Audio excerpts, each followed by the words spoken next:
Hello, people. Welcome to another edition of Dose of Drew and another Sunday Sharpening. This Sunday Sharpening, we're doing the Messermeister Nakiri, Spanish to Nakiri. Last episode, we did the 300 grit king and got a pretty good edge on here. Just to give you guys a quick reminder on that, it is a very sharp but rough 300 edge. Smooth all the way. Good apexing all the way, so we got a good edge off that. So I'm not going to dull this. I'm going to refine the edge on the Naniwa 600. Now, something that I did off camera, and you'll notice on this stone, this is a thirsty stone. It is not fair to call this a splash and go. I run water on it for a couple minutes in order to get it soaked so that it stops soaking up water and will stay water. It does not take nearly as much as, say, something like a king soaking stone, which, by the way, this 1200 is one of my favorite final sharpening stones, but we'll talk about that another day. But the King 600 is a really good finishing stone. The Naniwa Chosera. The Choseras tend to have these smaller range of grit sizes for the grit ratings. I don't know if the people watching know this, but grit ratings tend to have a particle size range. And so you can have the same grit rating with different particle sizes. And they tend to be a bit more polishing even at the lower. In fact, I might even say more so at the lower range. But the 600 is a great gap between the 300 and any finishing sharpening stone that you may want to use, depending on how you want your tooth. So, like I said, I like to do it both-handed, coming towards me. So I'm going to find the edge. I can do it by eye and touch, and then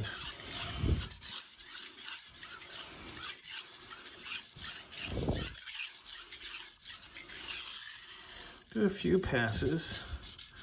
Make sure I get the tip. And the edge. I really want to make sure I work that tip in because that was where I had the greatest number of chips from the previous. Actually, it was stock sharp. This is the first hand sharpening this has ever had.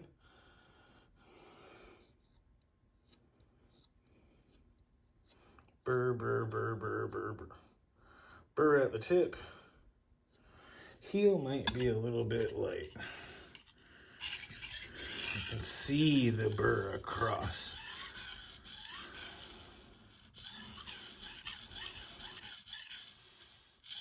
Get that last little bit in there. This thing does take moisture. Second.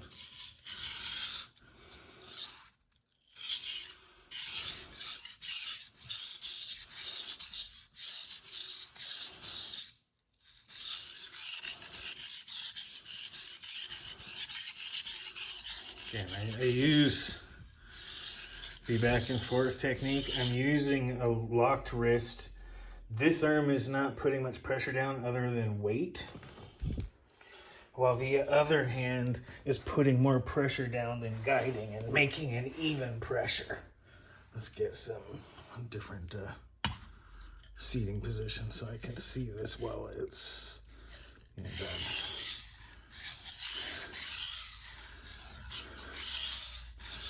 Lift it off, but that's okay. The stones are very forgiving.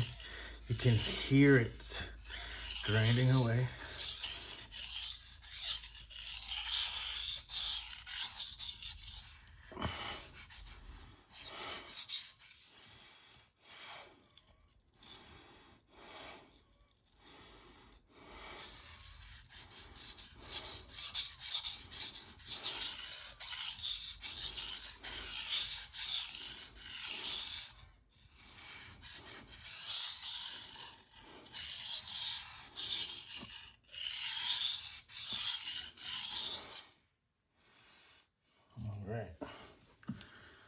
Seems like enough.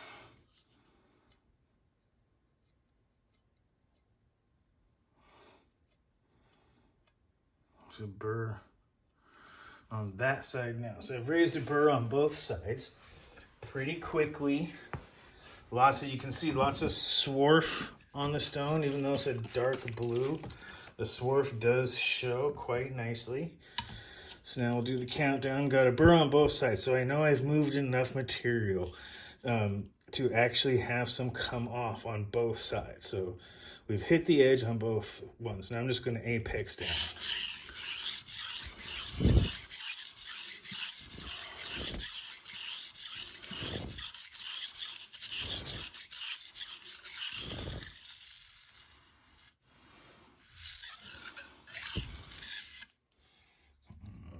Same thing here.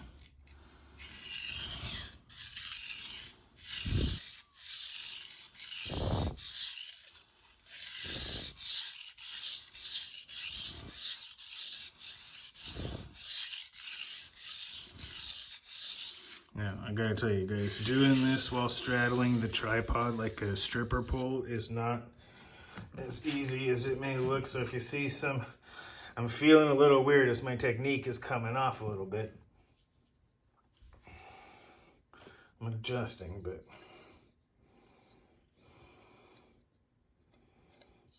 just a little bit. All right.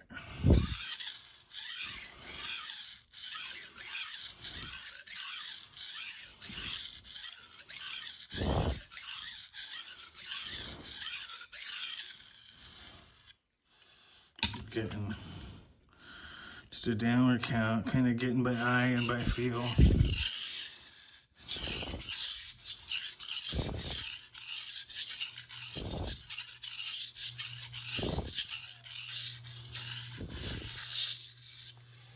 And really, the stone does the work. If you're trying to push really hard, think of it like brushing your teeth. It's not about pushing hard. You can on some of the more friable stones, but on some of the harder stones, it's the stone doing the work. So you don't need to do a lot of pressure. It's about keeping the pressure and technique even.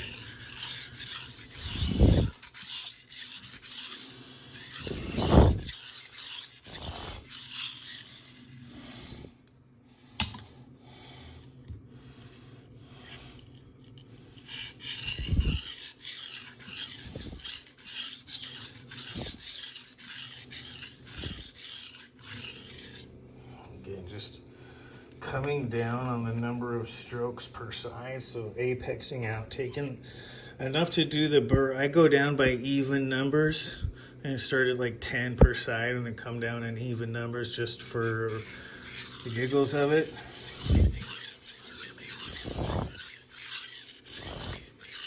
And then do single strokes at the end.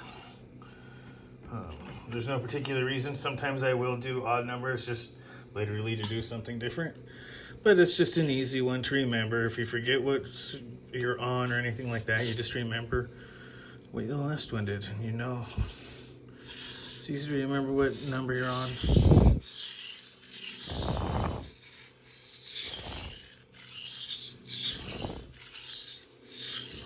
And speed is just a matter of time and technique. You do not have to do it super fast to do it right or well. In fact, some people would argue that you don't want to, but after you've done a lot, sometimes you just get the muscle memory. So you can do it slow.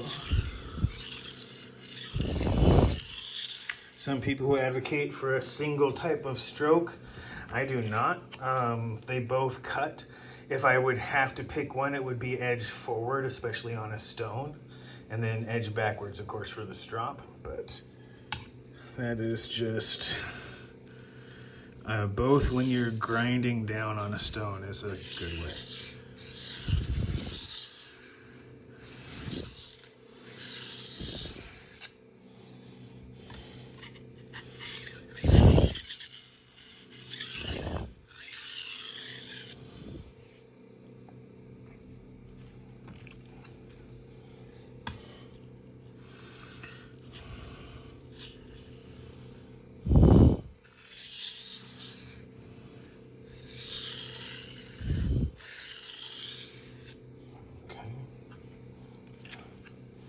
through there.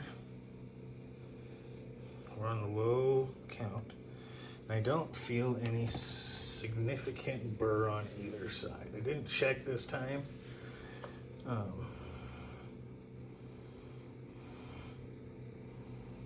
So I've got most of the burr off of the 600. So I'm just going to do some finishing strokes.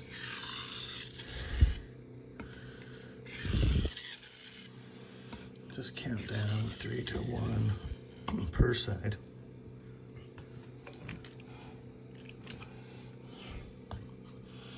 All forward, all edge leading. Just my preference. You don't have to. I just like to add on edge leading for me. I can see the bevel coming at me with the technique I use. Makes it easier to find for me. And the only thing I can tell you about going lefty is that since you're splitting up things with your hand, it's a little bit of practice on learning how to do the arc with your left hand. I have actually found that because I split up the task, that my left hand is easier. Just did way too many strokes.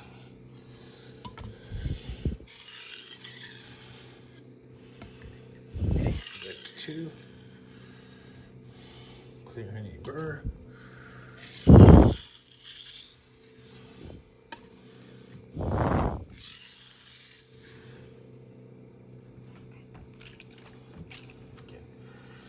Water doesn't stand on the stone, and any sharpening just peels it right off. But the lower the count, the less you have to worry about it. And you can hear it working even with light pressure, so you know this stone is doing its bit. And I'll wipe it and take it to the paper with no strop off of the 600 stone. And this thing has great feedback. You can hear the grit. It has feedback like a soaking stone, cuts like a splash and go. And it is a nice stone, but it is a thirsty stone for what they call splash and go. Technically, they call it splash and go. And I'm going slow so you can hear it. But you can see it does S cuts. That I can shave the paper. It bites before I can shave. So it has a decent bite to it. Hasn't been stropped. 600 provides a great edge. If I used this more for slicing, especially something like meat, I would probably leave the 600 edge and strop it on something like a 5 or 6 micron strop, maybe a 4 micron, something like that 4 to 6,000, or even like a 6,000 grit stone with a quick strop, just to refine that edge. But like I use diamond strop, so I never worry about it cutting. So like I have a 5 micron diamond strop that if this was a meat knife, would probably have that toothy edge. As this is a much more of a vegetable knife, I'm going to take it a little bit further. That'll be the next video. But the Chosera is just such a long wearing stone, other than it being an incredibly thirsty stone, which it is. It is an incredibly thirsty stone. You saw how much I had to repopulate water on its surface.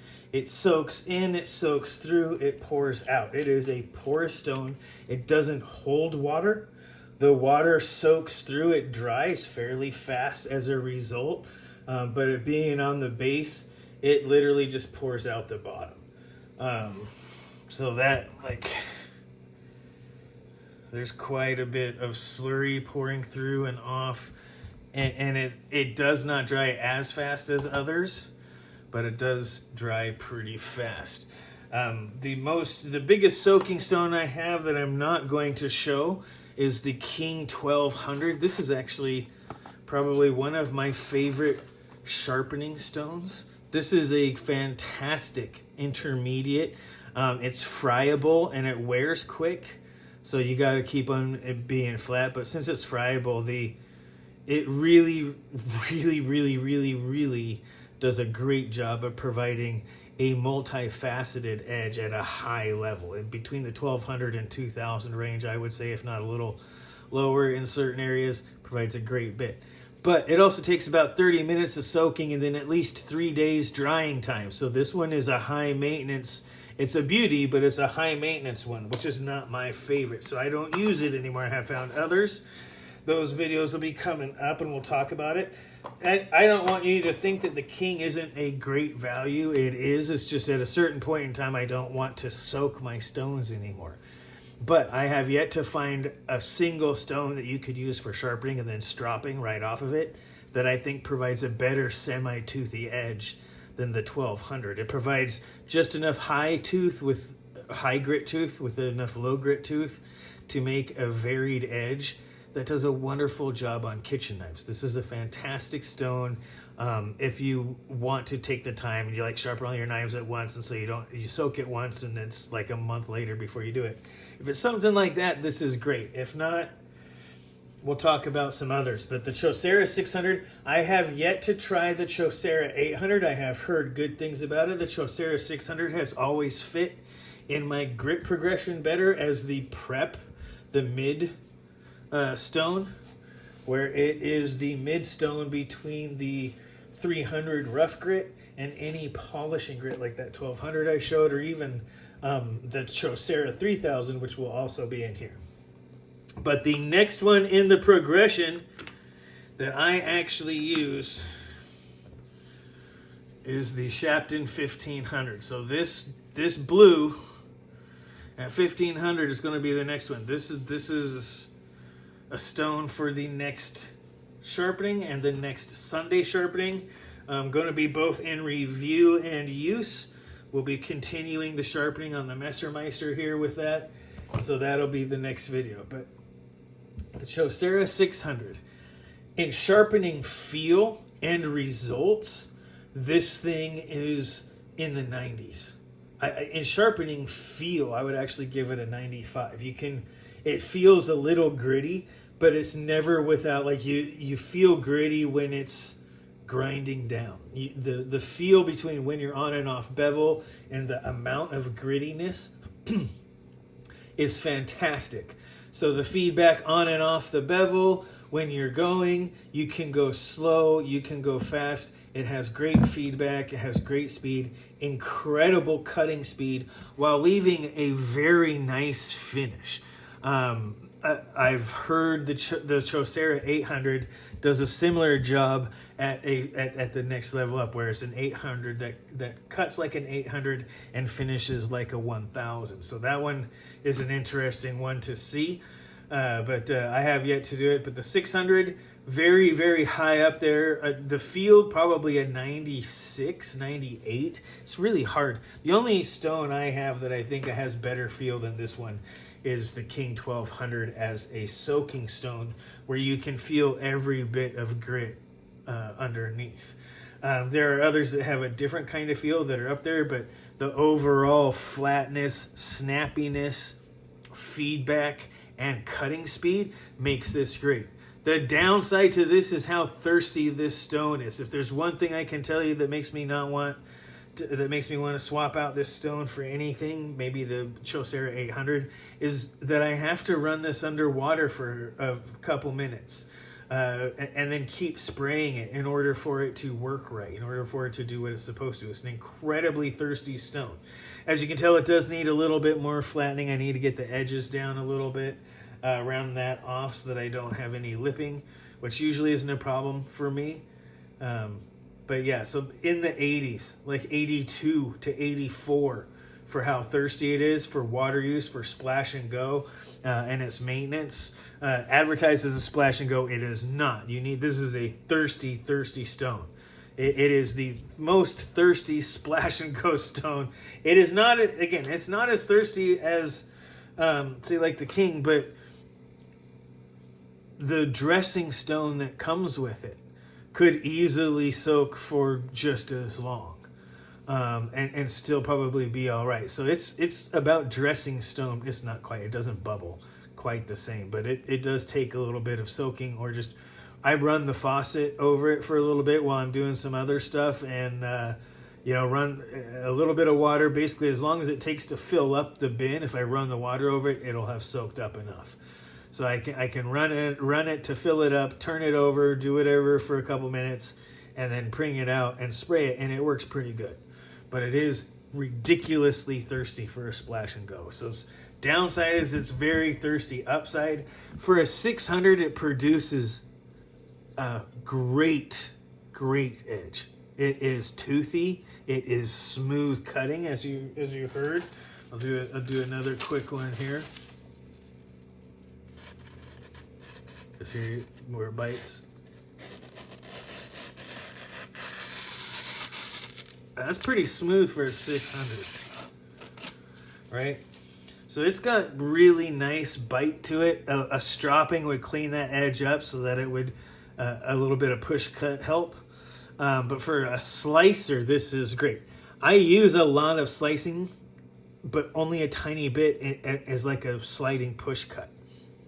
So I actually like to go a little bit further. The furthest I like to go up on my grit progression is probably the Chosera 3000, but I do have a King 6000 if I want to start going for more mirror polished edges on anything.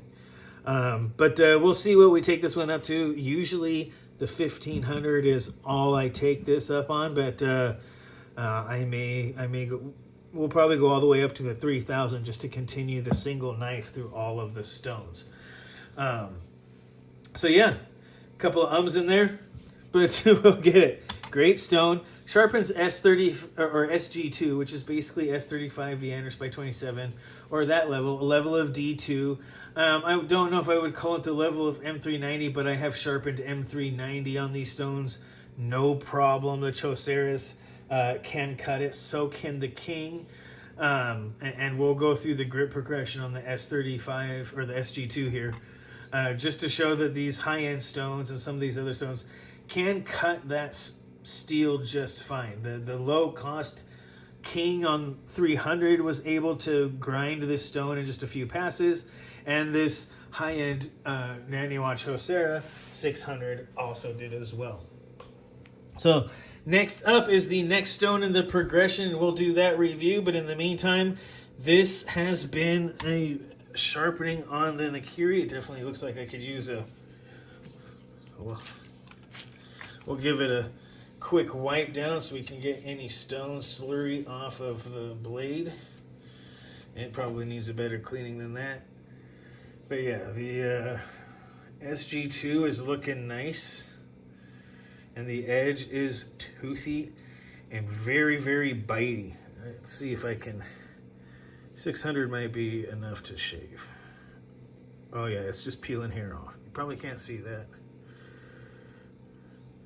Yeah, anyway, hair's too fine to show up on camera, but I hope you believe me that it does. It's a little rough though. It doesn't peel. You got to kind of slide it through, so the slicing capability is there. And we'll keep working on it, and we'll go continue up to the next progression. In the meanwhile, go ahead, take this video, watch it twice, comment as much as you like, be mindful of side effects. Remember to like and subscribe. This has been your Dose of Drew. I am said Drew. You guys have a great rest of your night.